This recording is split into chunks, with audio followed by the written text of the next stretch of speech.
Today we're going to start off with a live performance of a Baha'i prayer by Mrs. Jessica Gaines, Program Director of Greenacre Baha'i School, which will be followed by a quote from Baha'u'llah, the Prophet founder of the Baha'i Faith.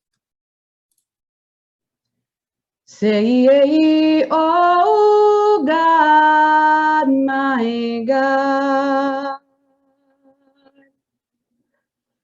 attire my head with the crown of justice, and my temple with the ornament of equity.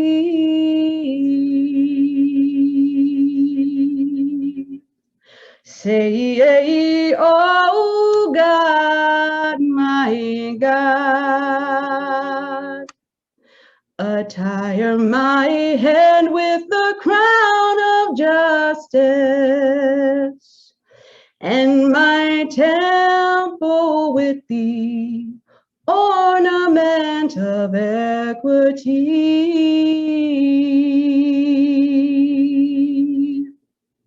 Say, oh God, my God. Say, oh God, my God. Say, oh God, my God. Attire my head with the crown of justice, and my temple with the ornament of equity.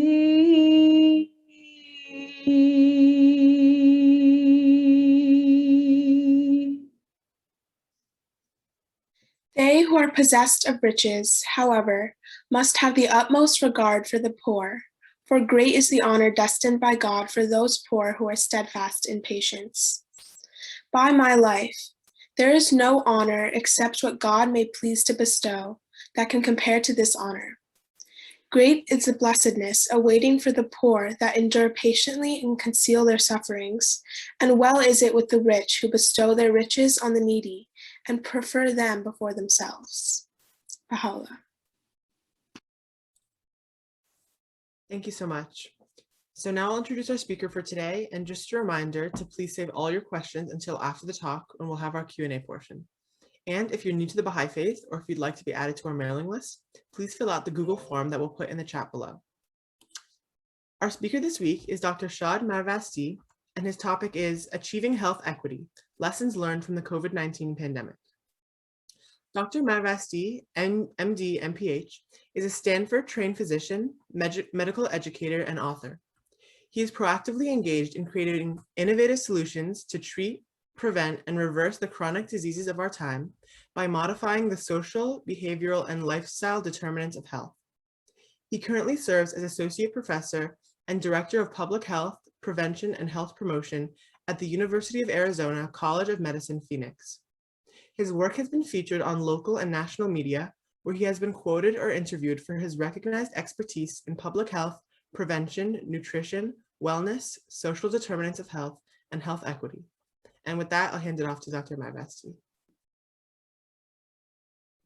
Thank you very much. It's a pleasure to be here with you today for this great program and all the great speakers that have been a part of this endeavor. So really appreciate to be invited to speak with you all today, and looking forward to the interactive portion where we can have some discussion. To start with, I want to just briefly tell you, the title of the channel and the program is Bahá'í Faith Modern Perspectives. So what is the Bahá'í Faith? Briefly, the Bahá'í Faith is an independent world religion that originated over 160 years ago in Persia, now known as Iran, but it's spread basically throughout the whole world, and it's actually now the second most widespread religion next to Christianity. There's a Baha'i from almost every background, every corner, every territory, island of the globe. And one of the reasons for that is that the goal of the Baha'i Faith is to recognize the fundamental oneness of humanity, and we'll touch on that theme as part of our discussion today. Baha'is essentially believe that there is one God, and that God is not in competition with himself, and that messengers were sent over time, beginning with Abraham. You may have heard some of the names: Moses, Krishna, Buddha, Muhammad. And the latest of these messengers from God to guide us and inspire us is Baha'u'llah. Baha'u'llah is a title that means the glory of God, and Baha'is are the followers of Baha'u'llah, just like Christians are the followers of Christ. Baha'is believe that all of these manifestations of God came from the same God, and that they're all like different chapters in the same book. The concept is known as progressive revelation, that religious truth is not absolute, but relative to the time that we live in. And one example of this is how the core of religious faith, Baha'u'llah says, is that mystic feeling which unites man with God. And that is something that is eternal in the past and eternal in the future. However, what changes is the social teachings and the principles by which we govern ourselves as we continue to evolve spiritually and socially as a community. So at one point we organized ourselves in tribes and groups, then we became territories, eventually nation states were formed, and now we're on a global scale.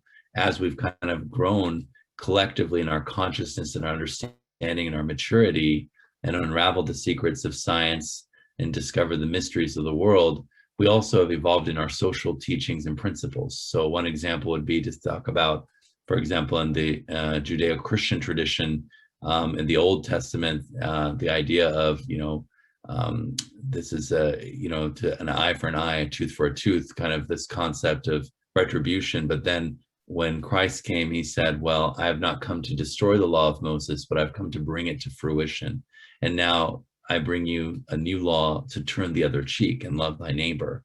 And so as we evolve in our understanding and growth, new principles and new teachings emerge as we are able to receive them, and not as a difference between the ability of the teacher, but rather the student to receive those teachings. And so in our collective growth as humanity, the latest manifestation of God from a Baha'i perspective is Baha'u'llah offers new principles and concepts. Some of these core concepts, as I mentioned, one is the universality and the oneness of humanity, the elimination of prejudices of all kinds, the harmony between science and religion, the equality between women and men, just like two wings of a bird, something that has always been the case, but has not been affirmed in such a way. And so it's kind of like the veil continuing to be lifted, where these are parts of reality that we continue to see. It's similar to the development of science. And now so much in the last 160 years, science has really shot up in terms of our ability to stay connected by virtue of this whole discussion right now. There's, if I had to wager a guess, I'm sure there's at least, 3 or 4, maybe half a dozen different time zones spanning thousands of miles around the globe who are watching this right now. And we'll watch this in the future at some point because we're recording, and then you can continue to disseminate out there. What are these tools for? How do they, how and why have they come into an existence? And from a Baha'i perspective, these tools are to bring us together. And that's kind of where we can get to this discussion about COVID-19 and what lessons we have learned.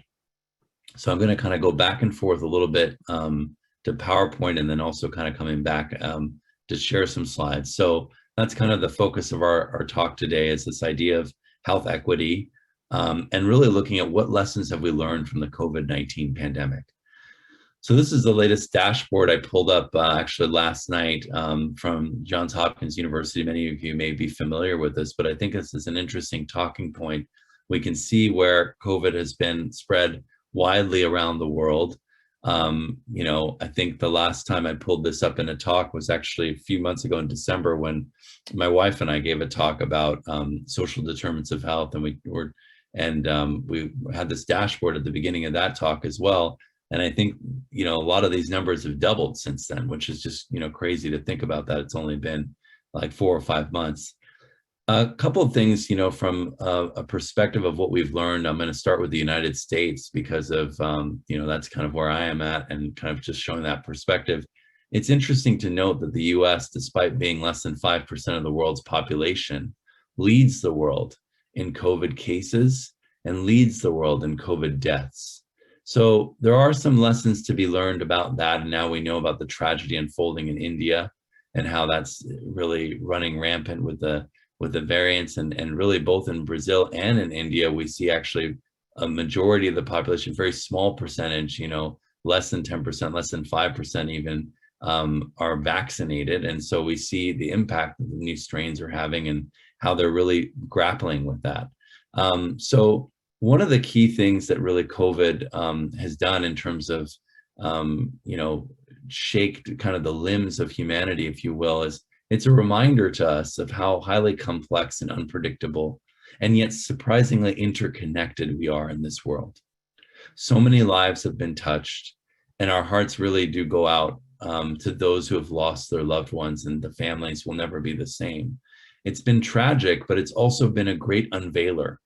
And it's really unveiled to our eyes and our minds things that many of us didn't recognize before the pandemic, things that we didn't see as challenges before. For example, I pointed to some of the stats in terms of the United States leading the world with COVID cases and COVID deaths. I don't believe it's a coincidence that we also lead the world in chronic disease and in obesity. And when you look at those factors, those are actually key points in terms of increasing the risk of severe illness and death from a COVID-19 infection. So it tells us, in terms of what is the principle and value to learn here, well, it's the concept of what health means and why is it valuable. And it's also the idea that these chronic diseases are really like a slow pandemic that have been around for, literally decades, that have gone unaddressed because of our unhealthy food systems, because of the nature of the modern lifestyles that we have. And they're really diet and lifestyle related diseases. And who knew that they, not only were they big an issue, like for example, in the US, 7 out of every 10 deaths and 75% of all health expenditures comes from cardiovascular disease or heart disease, diabetes, and cancer. And obesity worsens the outcomes for all of those conditions. So it's not a mystery what people have been dying from, but when you have any of those conditions, it's really an Achilles heel for this pandemic, where COVID-19 has really exposed and unveiled to us the importance of addressing these chronic conditions, because they put you at even higher risk of dying from a COVID infection. So the idea of what is health, why is it important, how is health part of a lifestyle? And you look at places where there's longevity and not just living longer, but the quality of life, right? The goal of prevention shouldn't be, it's not really to cure disease, but it's really to extend that period of disease-free, high-quality life for as long as possible. It's a concept known as morbidity compression. And in parts of the world known as the blue zones, you may have read about this, where people live longer, places like Okinawa, Japan, there's places actually on every continent. It's not just about living healthy, it's a lifestyle. It's about community, it's about connection, and it's about service. From a Baha'i perspective, looking after one's health is really done with 2 different intentions, broadly speaking. One is for the purpose of satisfying our personal wishes, right? Whatever desires we have, whatever we want to do with our life. And another is really with the good intention of serving humanity and living long enough to perform a duty towards mankind. And this is really thought to be very highly commendable. And so when we think about what is the purpose of health and what is even health, right? A lot of times in medicine, I'm a physician by training, an MD, but I've also trained in integrative medicine, where we've looked beyond the boundaries of conventional medicine to evidence-based approaches that look at the mind, body, and spirit interactions, complementary approaches that are less invasive and more holistic.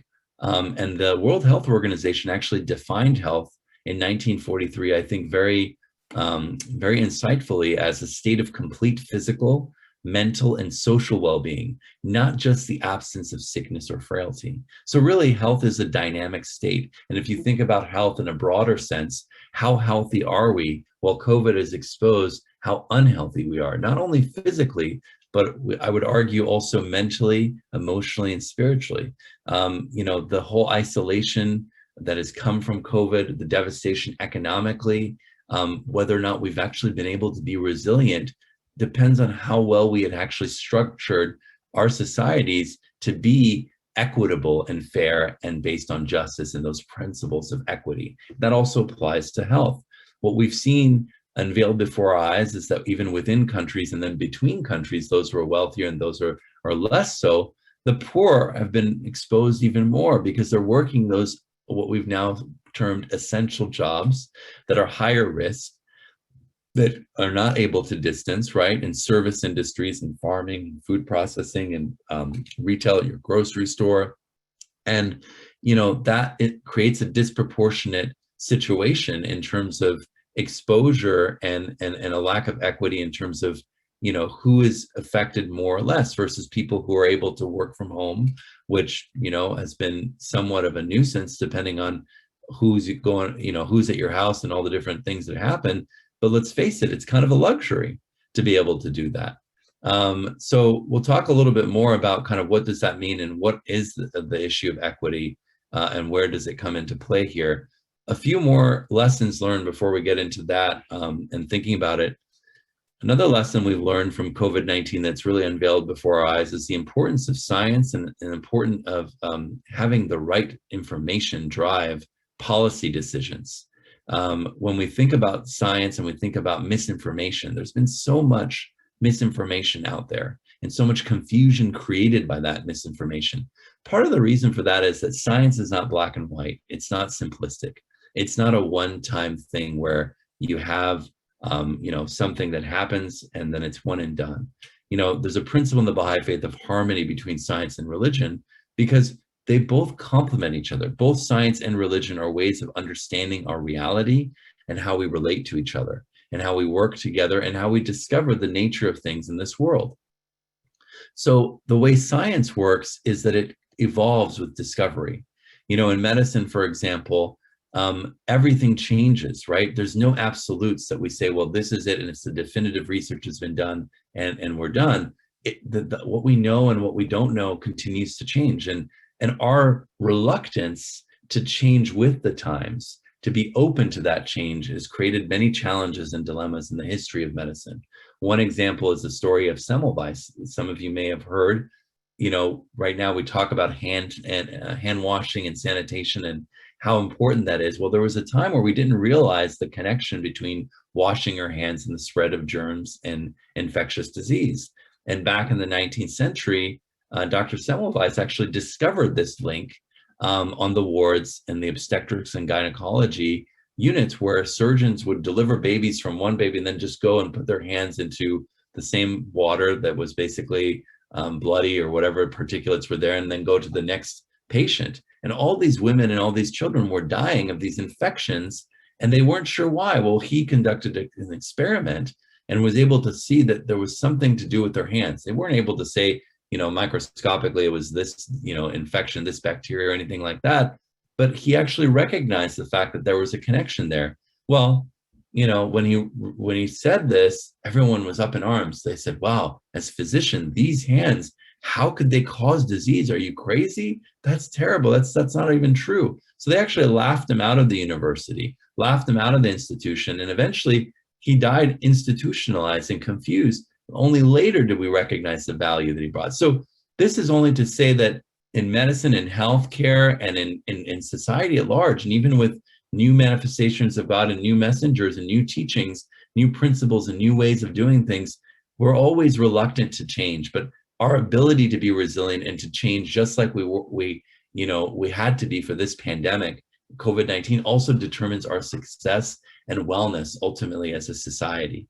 So recognizing how science evolves and continues to change. Well, at the beginning of the pandemic, we weren't sure about masks, but then suddenly the data came out and it was pretty clear that we should be wearing them, right? So this is kind of how things work. And then also science being able to bend to the task of the hour of what the needs are for humanity, the breakthrough vaccines that have been developed, right? Which are, overall highly effective and very safe. Another lesson learned is what's possible in the online and virtual world, right? Every facet of life, every field and every profession, including healthcare, will never be the same now that we have this Zoom reality where I'm talking to you now, right? These are really kind of the silver linings in a way, because we've learned what we can do and what we're capable of in this fashion with these tools. From a Baha'i perspective, these tools have been brought about to connect with each other. Baha'u'llah said over 150 years ago, the earth is but one country and mankind are its citizens, that we're really just one global village, and that we need to look at each other that way. Well, how can you do that when you're not able to travel from one part of the world to another without being at risk of dying? Well, the tools now are available. All these scientific achievements, all these abilities to break down the physical and geographic barriers to connect us. And with COVID pandemic, that's kind of accelerated our understanding of that, which is, you know, a lesson learned that it's actually been a good one. Another lesson learned, which, you know, leads to kind of more of the focus of our discussion today in terms of equity, we saw the disproportionate impact of COVID-19 on underserved communities, and particularly in the US and parts of the world, Black and Brown communities, which are really been subject to systemic structural racism pre-existing COVID. And we're going to talk a lot more about that.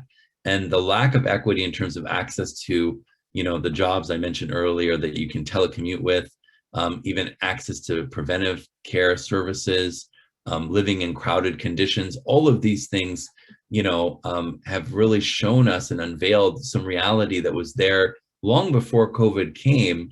But hopefully this unveiling has shown us something that is an opportunity for us to grow and develop as human beings. And the supreme body, administrative body of the Bahá'í Faith, the Universal House of Justice, which is formed through the election of the National Spiritual Assemblies, which also are formed from, you know, going back down to the level of the community in the Bahá'í Faith where there's no priests or clergy, but we have these assemblies that start at the local level, every local level, every community where there's 9 or more people.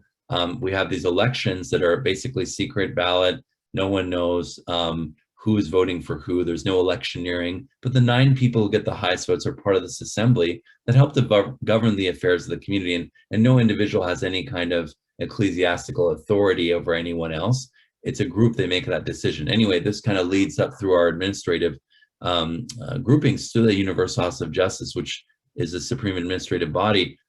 In July of 2020, the Universal House of Justice said that we ardently pray, and this was kind of looking at this disproportionate impact that we were seeing and the discussions that came about race and about ethnicity and about racism as the result of the deaths and murder of George Floyd and many others, countless others.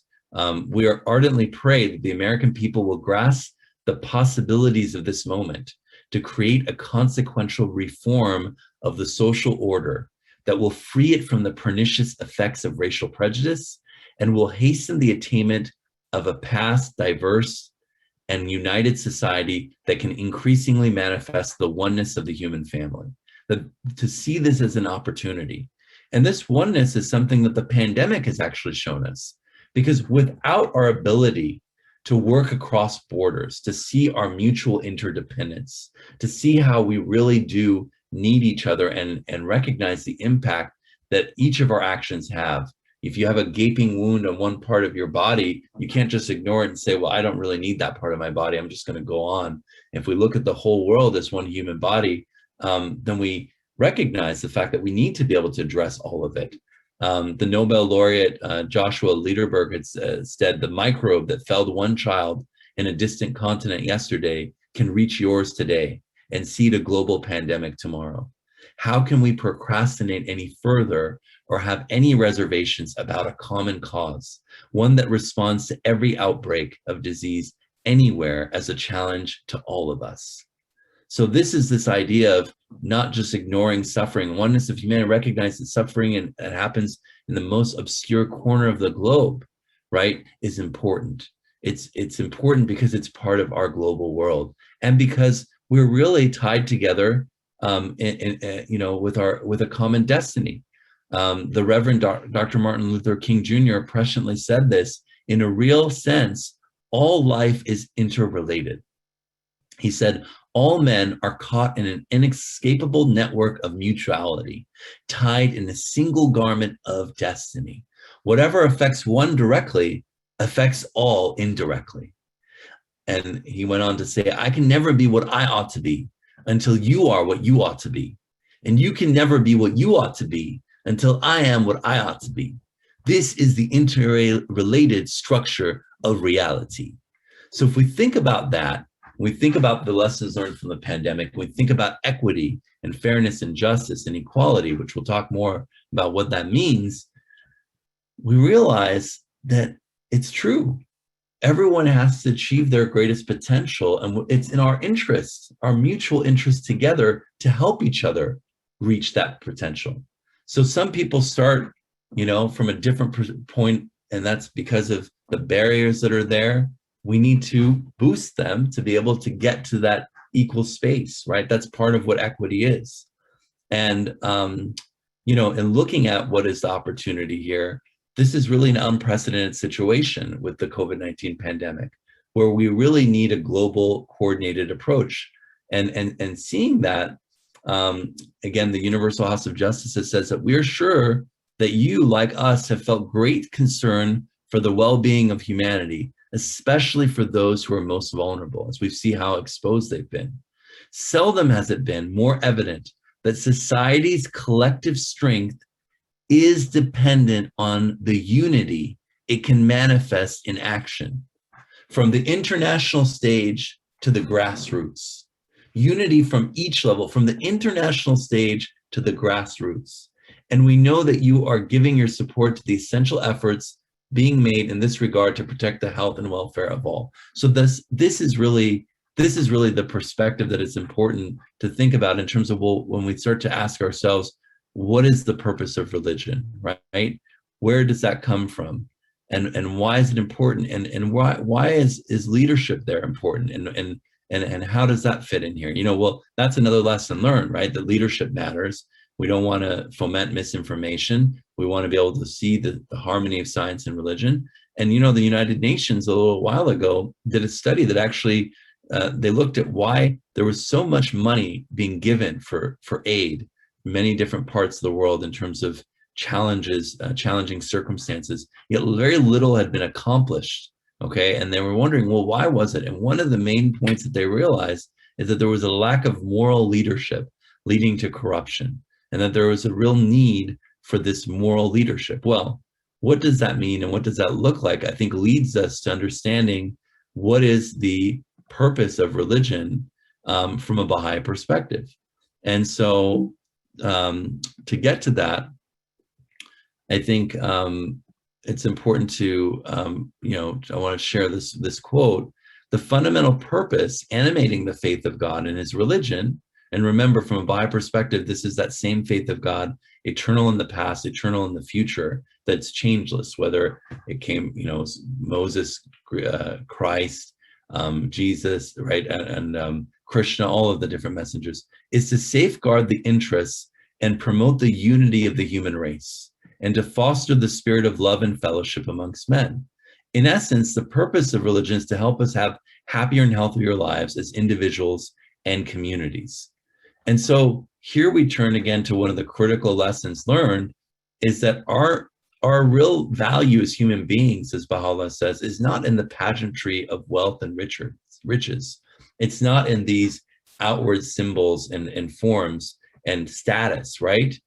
We don't want to waste our lives. Dissipate not the wealth of your precious lives in the pursuit of evil and corrupt affection, nor let your endeavors be spent in promoting your own personal interests. Remember, the reason and the goal for health is twofold, right? It can be either for your own personal interests or to give to others. And that idea of service is a central concept here. By consecrating oneself to the service of others, one finds meaning and purpose in life and contributes to the upliftment of society itself. And that's why in the Baha'i writings it says, service to humanity is service to God. And we see that now is so important more than ever before.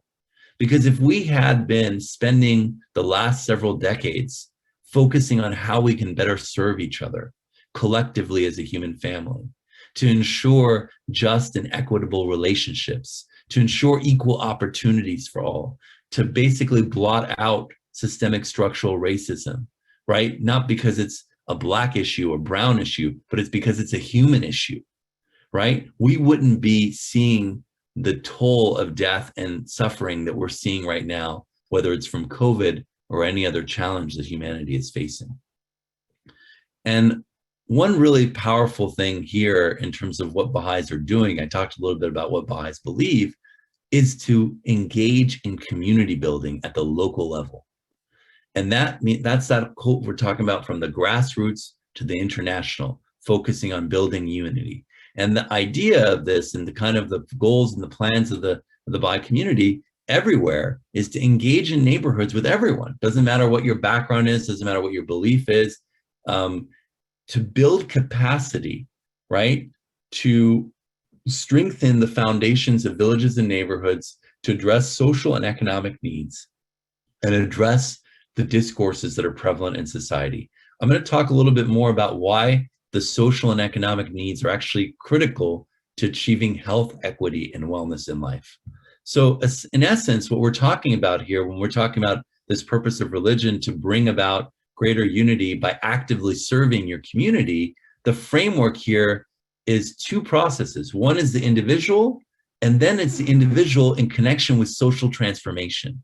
And COVID has taught us how critical that transformation is to protect us from future pandemics and to keep all of us well collectively. So the different courses of study, so if you find a Baha'i in your neighborhood where you are, we're engaged in something called the Ruhi Institute. And each of these courses really are meant to build resources on a path of service with qualities and attitudes and skills and abilities that basically allow us to focus on serving others, right? Because being mystical and being transcendent is important in terms of recognizing how much there is, beyond the physical life. And, you can get esoteric, but the greatness of that comes from being able to actually walk it practically by being able to serve your neighbor, to give each other, what we need. So that may look like small groups of friends getting together in every community, to really that leads to like an equitable global civilization. Just talking with your neighbors, right? How many of you have taken the time because of this pandemic, even though we've been isolated, to reach out to each other more, right? A lot of times these crises connect us and give us more of an opportunity.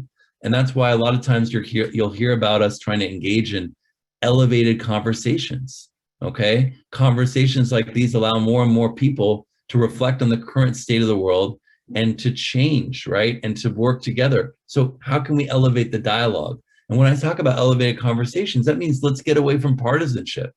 Let's get away in our country about Democrat or Republican, conservative or liberal. It's about human issues that affect all of us, right? How can we get to that higher elevated conversation? Well, if we don't get to it, we become more and more susceptible to division, which leads to a lack of equity, and we are exposed to things like COVID.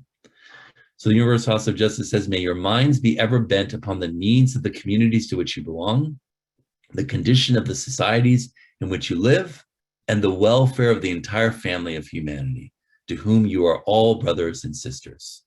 So finding the point of unity, despite all the different differences, it's all about finding the points of connection, the mutuality. COVID doesn't care what you believe in, doesn't care what age you are, doesn't care what religion you are, right? It doesn't care. It just cares that it's finding a host and it infects you. Why do we care so much about these divisions and points of distinction to separate us? Ask ourselves that, and we have to reflect. These are part of the lessons learned. And one of the figures of the Bahá'í Faith, the Guardian, talks about we cannot segregate the human heart from the environment outside us and say that once one of these is reformed, everything will be improved. We are organic to the world. We're connected to the environment, right? When we talk about global warming and climate change, it's recognizing how everything is connected. You can't just say we're going to manufacture this and that, exploit from here over there, and we're just going to get away with it. There's going to be consequences, right? So part of that is recognizing how everything is connected. And in the sphere of health, to talk about health equity, we have to understand that the determinants of health and disease are multifaceted. Okay, we know about biology and genetics, you think about that, but health services, access to care, income and social status, networks, social networks, loneliness is literally killing us. There's data that actually shows loneliness is the same level contributor in terms of risk factors for premature death and disease as smoking and cholesterol levels, okay? Isolation from this pandemic, and even loneliness in the era of social media, where people aren't connected but are berating each other and are confused in terms of having to show and make a face of a certain way, appear like they're this kind of person, where the reality they're not, and the pressures that come from that. Our working conditions, our physical environment, our education, all of these determine our health. And in fact, if you thought it was genetics, this is another kind of pie chart showing that genetics is really just part of the story here. The social circumstances, the environmental exposure, the behavioral patterns, and what we call the social determinants of health. And this is a newer term that we're talking about these days, finally, which is really important. We're recognizing that these determinants, the places where you live, you work, you play, you grow up, can actually have a more significant impact on your health than you think. Okay, this is looking at a breakdown of this. For example, it's economic stability, which basically sets us up for whether or not we're going to be able to be in debt, whether we're able to get access to care. Our neighborhood and physical environment, is it safe to walk? Are there parks? Are there sidewalks? Do we have access to education? Is there literacy? Is there higher education access? What about food and healthy food options, right? What community are we living in? Is there violence in our community? Is there support systems? And then, of course, health. All of this basically is what leads to health outcomes, whether we get sick, whether we die early. And there's more and more compelling data that shows all the interconnections between each of these. So one example, for example, is food insecurity. We see that people who are food insecure also tend to be less healthy because they lack access to healthy food. And in our country here in the United States, our food policy is actually at odds with health, where a lot of the stuff that's unhealthy and cheap and widely available, it's cheap and widely available because of our policies. And then you add to that systemic structural racism, and you look at Black and brown communities, they're 2 times more likely to be food insecure. And so that sets us up for in disaster. We saw more people requiring food banks for free meals during this pandemic before. So they were just right on the edge of that. And the lack of access to these things with food deserts is another point. So just to kind of drive this point home, how healthy is your neighborhood? We now know that our zip code is as important, if not more important, than our genetic code, okay, in terms of determining health outcomes, which is why it's so important to address these social determinants of health through community building, right, through local neighborhoods. Here in Phoenix, where I live, just driving from, the north part of town to the south part of town, there's like a 10-year, and maybe in this part a 14-year difference in life expectancy just based on your zip code. Okay, so this is where we really need to think about in terms of equity, is how all these things relate together. So when we talk about the differences in the groups that we have, unfortunately, there's still a lot of segregation, despite having diversity. And US is one of the most diverse countries in the world because we have people from around the world here. But unfortunately, we're all separated and segregated. In places where we're more diverse, we're actually more segregated. People are in their own pockets. And remember, as we talked about earlier, our mutuality and our mutual dependence and interdependence is what protects us, from pandemics. Our ability to respond to them is our ability to be united, right? And if we're not united, if we continue to be segregated, then we're setting ourselves up for disaster. This is where we really get to understanding what is equity. So it's really important to make the distinction between equality versus equity, okay? So equality generally refers to equal opportunity and the same levels of support for all segments of society. So let's say we say, well, everybody can have this, this, and this, like access to an education, this as well. It's only true, it's helpful, but if you're already starting from a disadvantaged point of view, as this illustrates, or you're starting from more advantage, if you get equal opportunity, the person who has more advantage to begin with is already going to be doing better versus the person who started from a disadvantaged perspective. Equity goes a step further and actually refers to offering various levels of support depending upon the need to achieve greater fairness of outcomes. So equity is about saying, okay, you all came from different backgrounds and you came from different levels of advantage. We're going to equal the playing field. So now you all are able to participate and not getting any kind of special benefit. That's what equity is about. Health equity means giving patients the care they need when they need it. Okay, the Institute of Medicine has defined providing care that does not vary in quality because of personal characteristics, right? But unfortunately, we do have a lot of care that varies in quality, and COVID has unveiled that. This is one of the lessons learned, right? Black people are two to four more times a higher likelihood to die from a COVID infection around the world. And in the US, this was 3 to 6 times higher rates of infections, right? Same with Latino, Native American populations, right? So this is a challenge. Now, is this genetic? Is it just like a genetic thing? Well, the reality is that biology has shown us that there's only one race, and that's the human race. These so-called races, even ethnicities, are actually socially constructed concepts. There's no biological basis for them, okay? And in fact, the genetic differences within the so-called races, otherwise known as genetic polymorphisms, for those of you who are more biologically inclined or technically trained, actually are more within the so-called races than there are between them. So this is a fallacy, okay? And the reality is, it's not just coronavirus, right? We know of a long list. If we look at Black Americans, for example, in the US, the disparity that exists, whether it's police violence, whether it's higher rates of diabetes, hypertension, worse care. Black Americans are more likely to receive worse care than their white American counterparts when they become sick and require medical attention. And that's true even when controlling for social economic factors such as income and education. That means even if they make the same and they have the same level of education, they still get worse care. Okay, well, the reason for that obviously is this systemic structural racism. And there's a number of these, right? It's for diabetes, diseases of our time. It's all worse for Black folks in America, right? All of this predates COVID. Okay, maternal health, cardiovascular, there's a whole range of systems. So really, these social determinants are the key drivers of our health inequities. And the Black community is an example of this, but it can be extrapolated to all of it. Disparities in these communities, again, the same things we learned: job opportunities, income, right? Access to secure, safe environments. All of these things are critical. So that's why it's so critical to recognize the role that systemic structural racism has. And this is an important quote about that from the Universal Laws of Justice. Racism is a profound deviation from the standard of true morality. It deprives a portion of humanity of the opportunity to cultivate and express the full range of their capability and to live a meaningful and flourishing life, while blighting the progress of the rest of humankind. It cannot be rooted out by contest and conflict. It must be supplanted by the establishment of just relationships among individuals, communities, and institutions of society that will uplift and will not designate anyone as other. The change required is not merely social and economic, but above all, moral and spiritual. Okay? And racism even has a biological impact.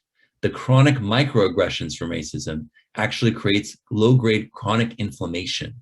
Okay, and chronic inflammation is the underpinning of the chronic diseases of our time, which is why we're seeing these negative stats.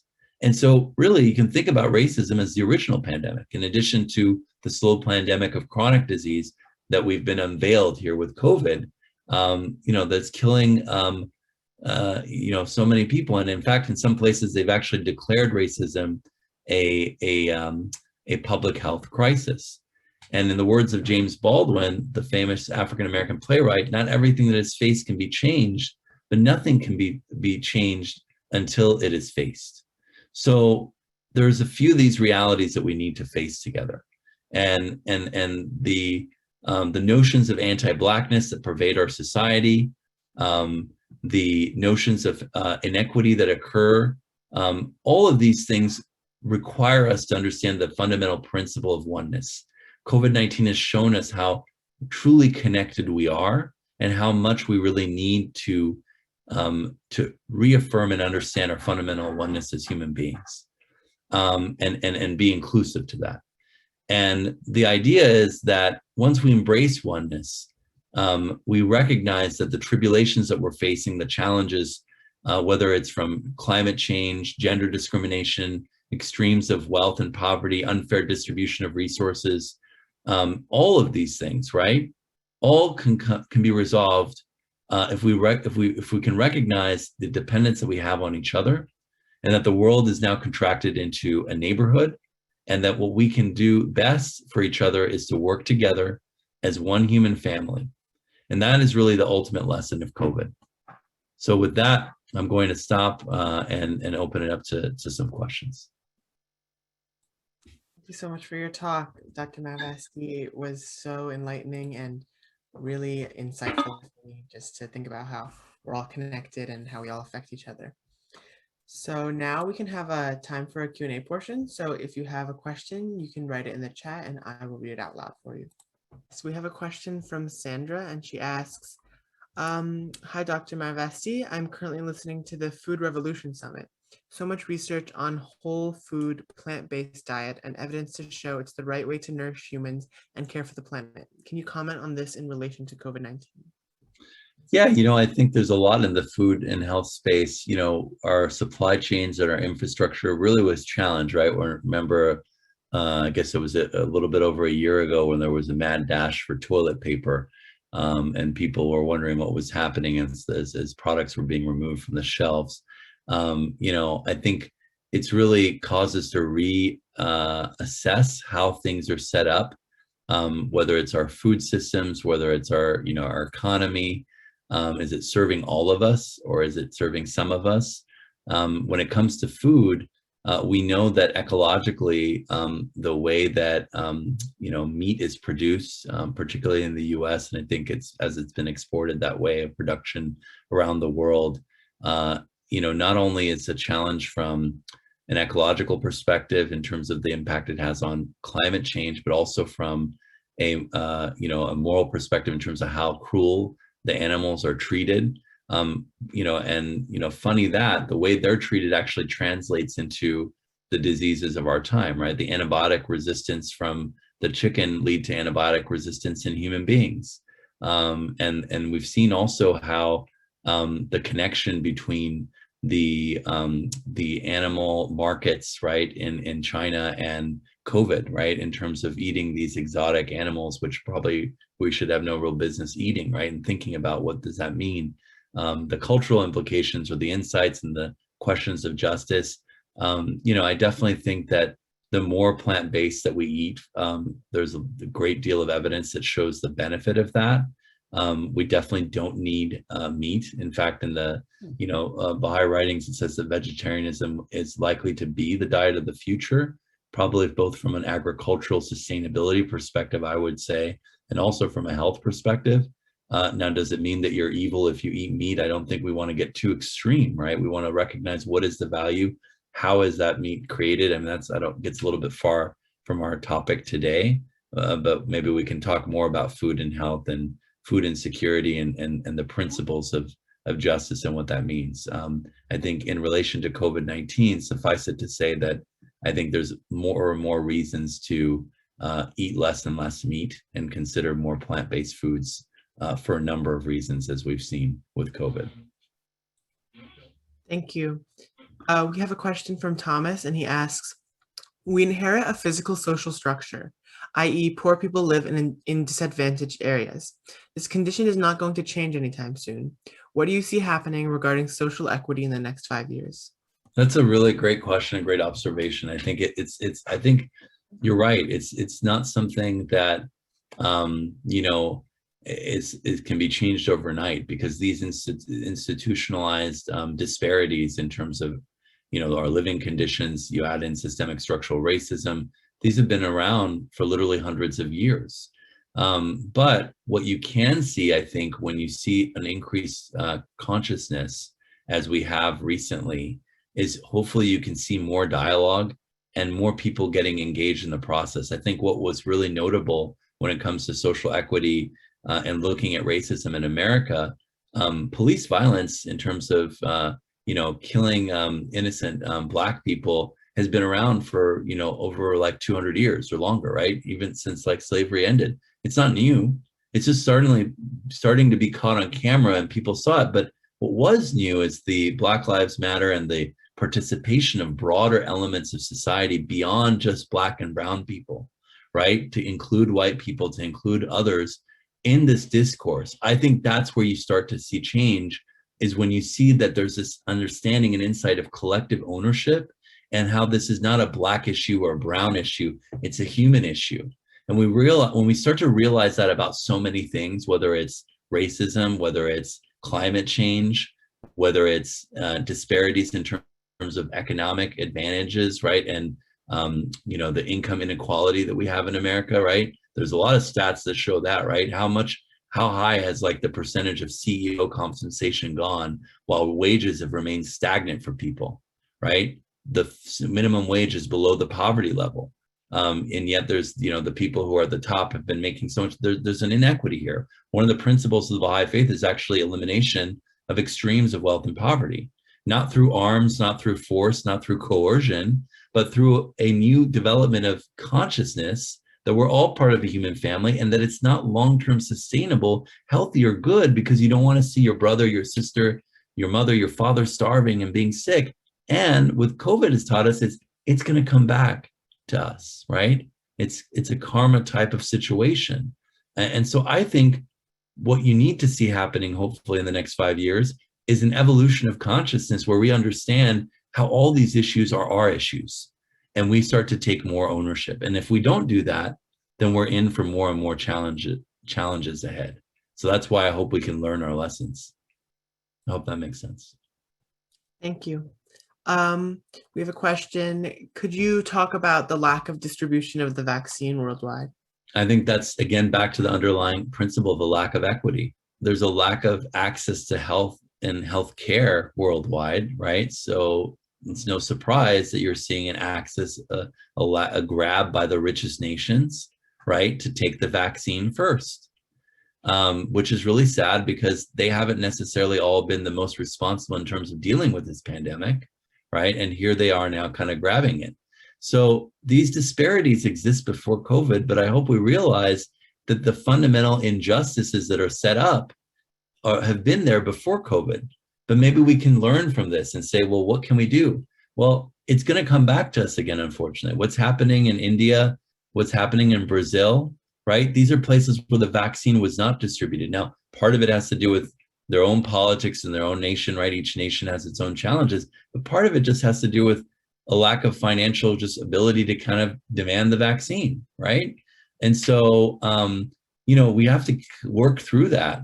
And I think that if we don't work through that, right, it's going to come back again. And now we know scientifically it's going to be in the form of variants.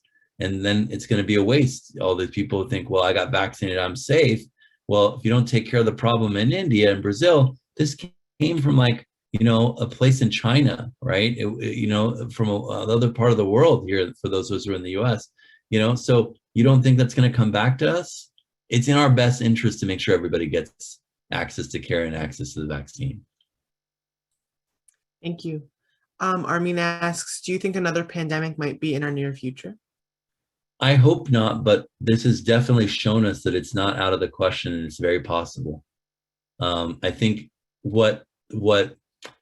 it's probable that there will be another, virus that kind of crosses the animal human barrier like this one did.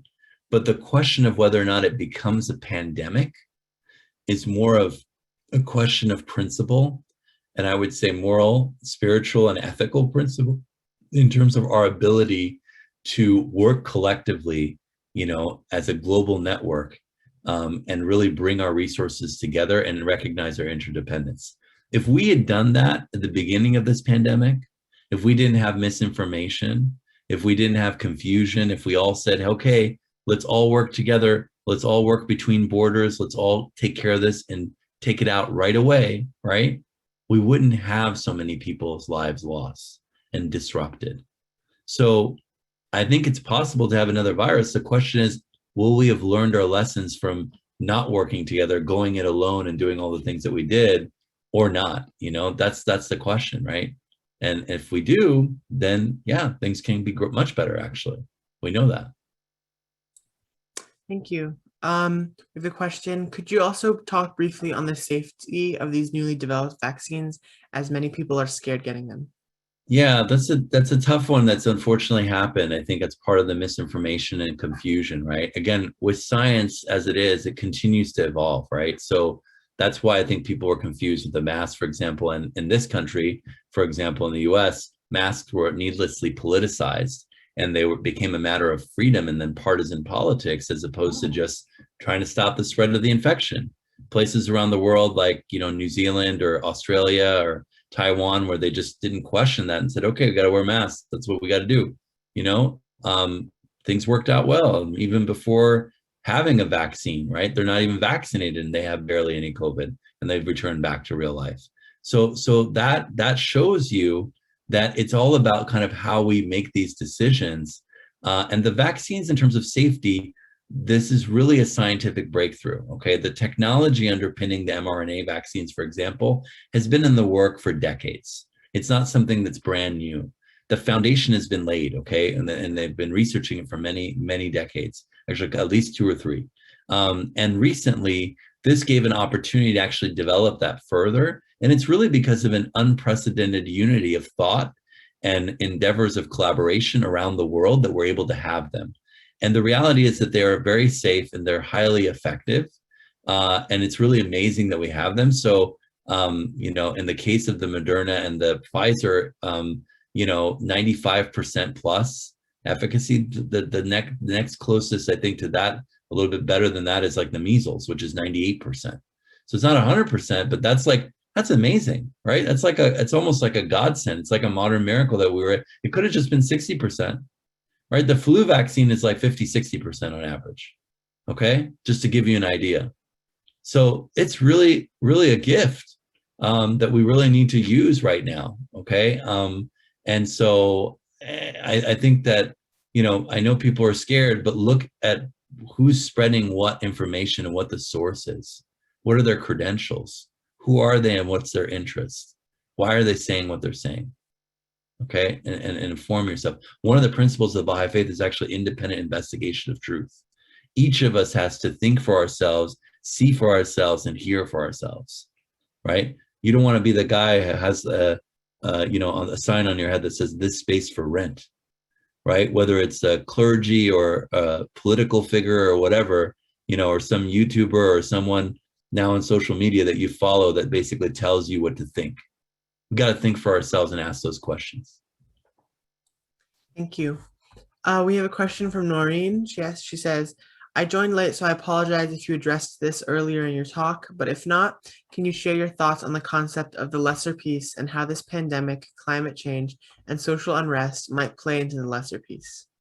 So this is a concept in the Baha'i faith because as Baha'is, we believe that part of the next evolution of human consciousness and development is for us to really develop a lasting peace internationally and globally, where we actually see ourselves as citizens of the same earth, as I mentioned, the quote from Baha'u'llah. And there's a greater peace and a lesser peace, right? So in prophecy that's talked about thy kingdom come, thy will be done on earth as it is in heaven, that there's, all the prophets of the past have talked about a time of peace and prosperity for the whole world. And that would be known as the greater peace, right? That can occur once we kind of contribute all equally and equitably to an ever advancing civilization, right? And the concept in the Baha'i faith is not just unity and sameness, but unity and diversity, right? Looking and celebrating our diversity as different colors in the garden, different fragrances from flowers, right? And recognizing how it is enriching to our lives.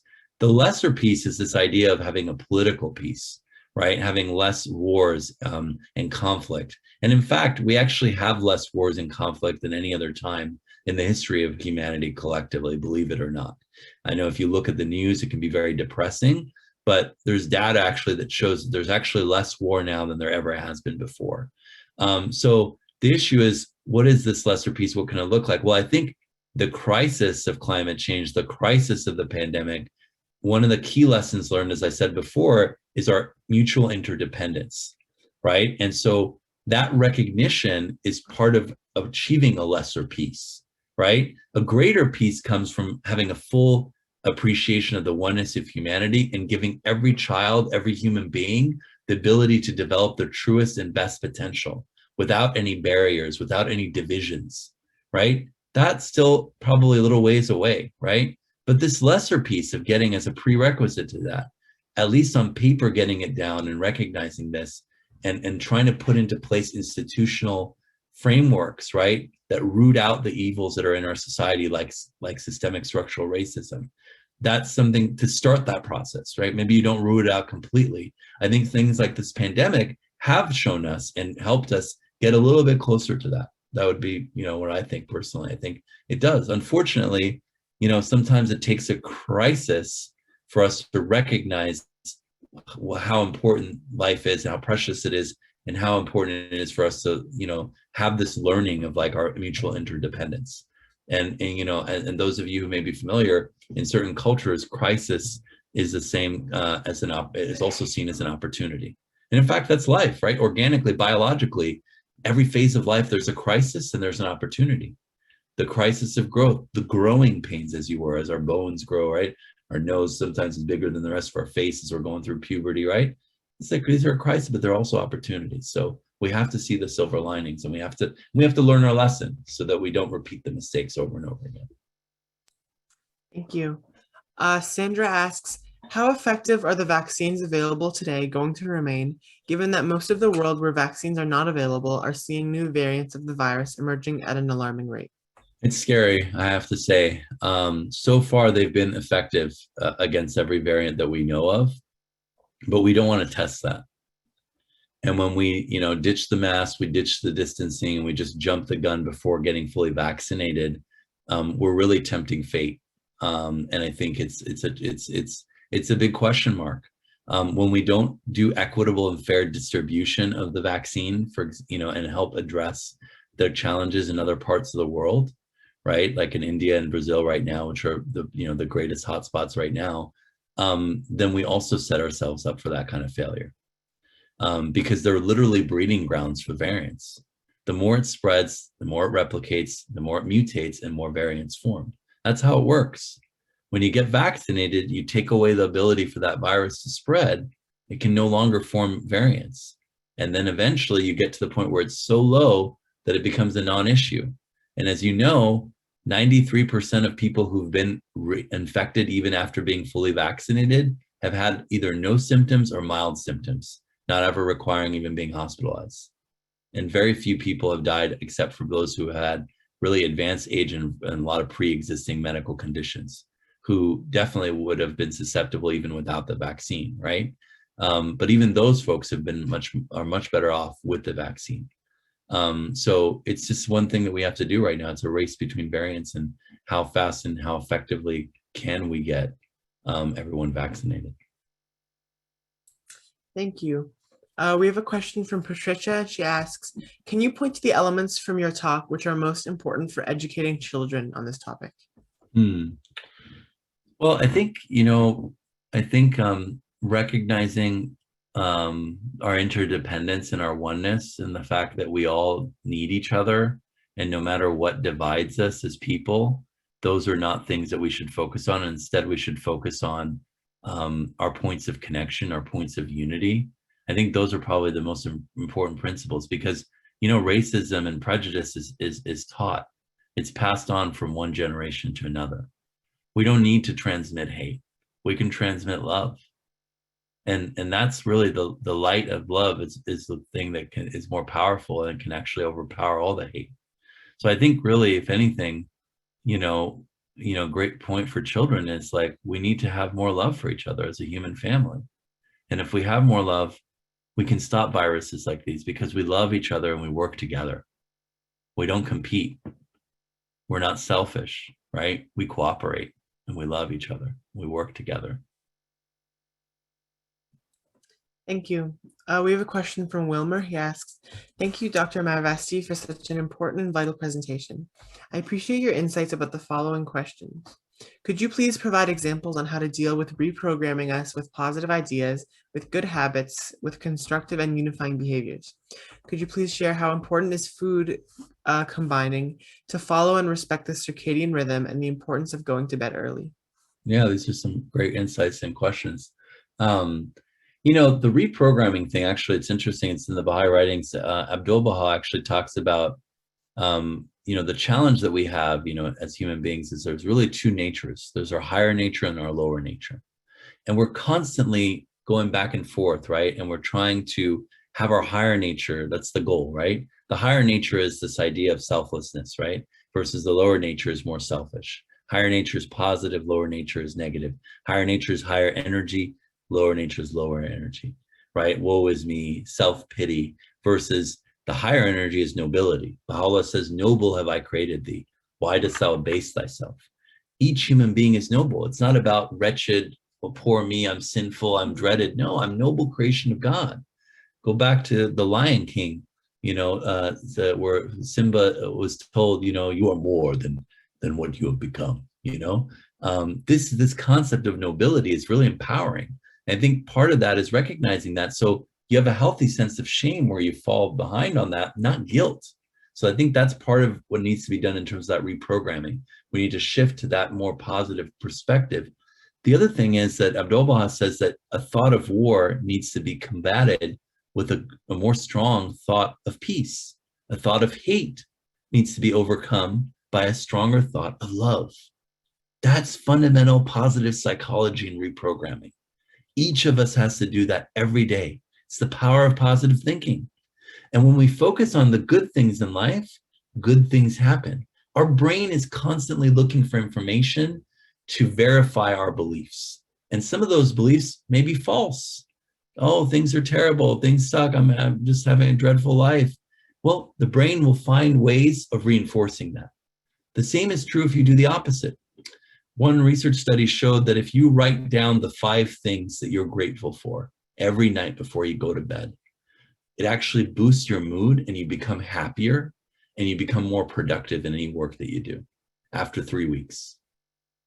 That's very simple. It's just reaffirming that. Baha'is believe in, exposing themselves to the word of God and praying and having time for prayer and meditation every day, at least twice a day. And if we can strive for that, people have realized that in many different, all these books about successful people. What does it take to be successful? Taking that time out to reflect and constantly reprogram yourself. And part of that is having healthy patterns of existence. Just like we have laws of nature, right? Like the law of gravity, you can believe in it or you can ignore it, but you're going to face the consequences if you ignore it, right? There's also circadian rhythms and patterns to life. There's actually a concept known as the laws of health. And if we align ourselves with these laws and principles, we'll also have a healthier life. The circadian rhythm is one of the examples of that. When we have lights on brightly after the sun sets, it actually suppresses our melatonin levels and keeps us from being able to sleep. People wondering why they have insomnia, you need to do some sleep hygiene. It's something to look up and basically follow these patterns of health. We eat at the same time every day. We go to sleep at the same time. We are exercising, right? The body likes patterns. Why, if you eat at lunch every day at 12 o'clock, does your stomach start to grumble? Why is that? Because your pancreas is already secreting all of the enzymes you need from digestion, even before a single morsel of food hits your lips. Why would it do that? Because it's anticipating, it's ready. When you disrupt the cycle by just switching it up, doing this, doing that, confusing your body, eventually illness sets in. Health goes away and the balance goes away, and your body isn't able to take care of itself, so disease comes in. So finding that balance, aligning ourselves with these principles and concepts, a great way to identify, a science writer actually discovered these and called them the blue zones. If you've not read the blue zones, it's something that's good to read. Basically looking at long-lived cultures around the world and what do they have in common. And some of those principles are great principles, and I think are in sync with this idea of like the laws of health. Thank you. We have a question from Nuria, and she asks, a quotation from the writings: "The days are approaching their end, and yet the peoples of the earth are seen sunk in grievous heedlessness and lost in manifest error. Great is this cause. The hour is approaching when the most great convulsion will have appeared. I swear by him who is the truth, it shall cause separation to afflict everyone, even those who circle around me. My question is about the separation caused by COVID. Will there be another separation in store? God knows. I don't know. I hope not.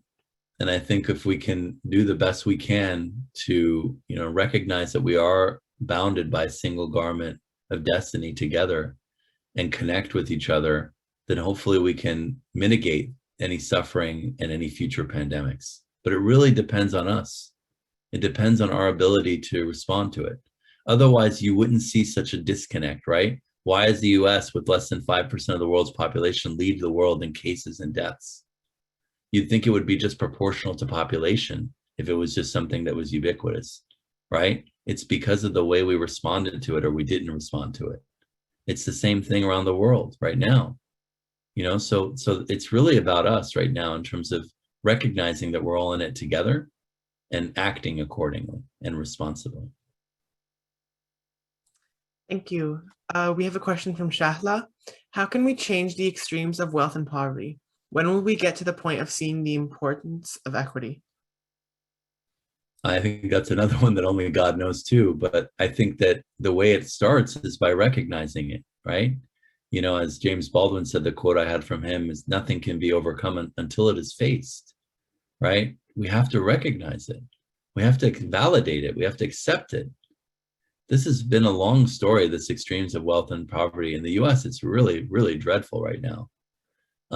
It's really bad. Educate yourself. Look up income inequality. Look at the unequal distribution of wealth. It's gotten worse and it continues to get worse. The more people know about it, the more they are active in their civic responsibilities, whether it's voting, acting responsibly, and advocating for change. But ultimately, from a Baha'i perspective, we believe in a spiritual solution to economic problems. And that's not just some esoteric, mumbo jumbo, abstract concept. It's about recognizing how we're fundamentally interdependent economically as well. We need each other, okay? And if we realize that, and we also have this benevolent perspective where we're all part of the same family, and if one part of the family is suffering, you don't want that part of the family to suffer, you're doing things out of love, okay? But unfortunately, it seems like we have to see we're doing things out of necessity, because if we don't, we're gonna feel the consequence of it. And that seems to come before love. So it seems like that's part of the stages that needs to happen, which is unfortunate. But the sooner we recognize and act on it, the better off we are. Otherwise, it's basically a ticking time bomb, just like everything else has been that was exposed with this pandemic. Thank you. Well, do we have any other questions? Okay, well, if we don't have any more questions, then I'd like to thank you again, Dr. Marvasti, for your talk. I think we all really enjoyed it, and these questions just show how deeply we're all thinking about this topic. Thank you very much. Yes, of course. So now I'll introduce our speaker for next week. Our speaker next week is going to be Mr. James L. Helio, and his topic is Why Religion Will Remain Forever Relevant. And again, these talks occur every Saturday at noon Eastern Standard Time, so please invite your friends and family. And if you're new to the Baha'i Faith, or if you'd like to be added to our mailing list, please fill out the Google form that we'll put in the chat below. And now we're just going to close with a Baha'i song.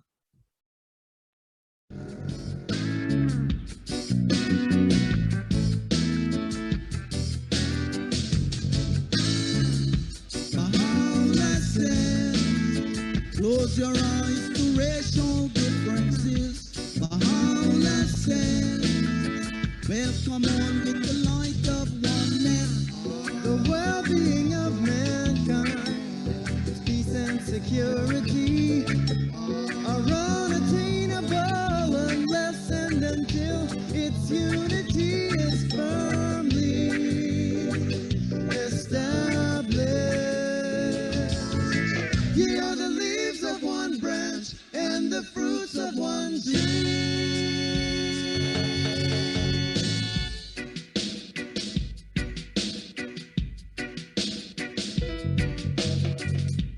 Chained to a wall of stone in a dungeon beneath the ground, living as an exile alone in a filthy prison town. The manifestation foretold as the glory of the Father.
living in a world of souls divided amongst themselves. Race riot and gang war, and so it's a sad, sad story to tell. And just when it seems that the side of darkness now has won, the truth lights up the sky like the dawn of the morning sun. Yeah. Baha'u'llah said, close your eyes to racial differences. Baha'u'llah said, welcome on with the light of oneness, the well-being of mankind. It's peace and security are unattainable unless and until its unity is firmly established. Ye are the leaves of one branch and the fruits of one tree.